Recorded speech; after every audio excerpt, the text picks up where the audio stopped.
अहिले हर्क साम्पाङको फेसबुक वालमा देखिने no Harka only Balen जस्ता नियोजित कमेन्ट र बालेन अट्याक केवल समर्थकहरूको स्वतस्फूर्त प्रतिक्रिया मात्र होइनन्। यो त पूर्वको राजनीतिक धरातल भत्काउन बुनिएको एउटा गहिरो रणनीतिक सुरुवात हो। काठमाडौँमा बालेन शाहलाई प्रधानमन्त्रीको भावी उम्मेद्वारको रूपमा ब्रान्डिङ गरिरहेको शक्तिलाई धरानबाट आफ्नो पसिना र श्रम संस्कृतिको जगमा उभिएका हर्क साम्पाङको कद सबैभन्दा ठुलो अवरोध बनेको छ। बालेनलाई झापा 5बाट चुनाव लडाउने चर्चा चल्नु र हर्कको हरेक गतिविधिमाथि बालेनको नाम लिएर प्रहार हुनु एउटै सिक्काका दुई पाटा हुन्, जसको मुख्य उद्देश्य पूर्वमा हर्कको बढ्दो प्रभावलाई डाइल्युट गर्नु र जनताको ध्यान विभाजित गर्नु हो। विगतमा रासोपाले कुलमान घिसिङ जस्ता जनप्रिय पात्रलाई जसरी रणनीतिक खेलमा पारेर उनको ओज घटाउने काम गर्यो, त्यही शैली अहिले हर्कमाथि प्रयोग गर्न खोजिँदैछ। तर हर्क साम्पाङ कुलमान जस्तो व्यवस्थाको घेराभित्र बाँधिएका पात्र होइनन्। उनी त सडक, ढुङ्गा र माटोसँग जोडिएका विद्रोही हुन्,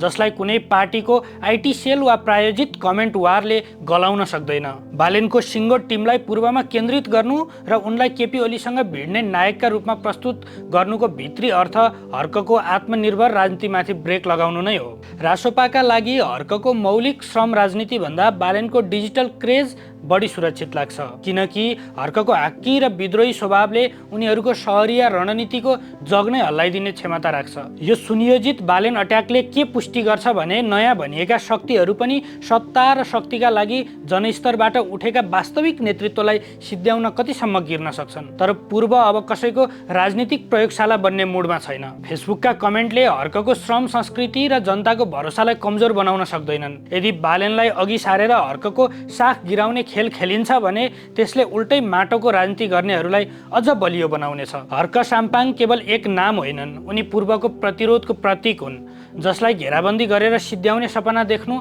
रणनीतिक भुल मात्र हुनेछ।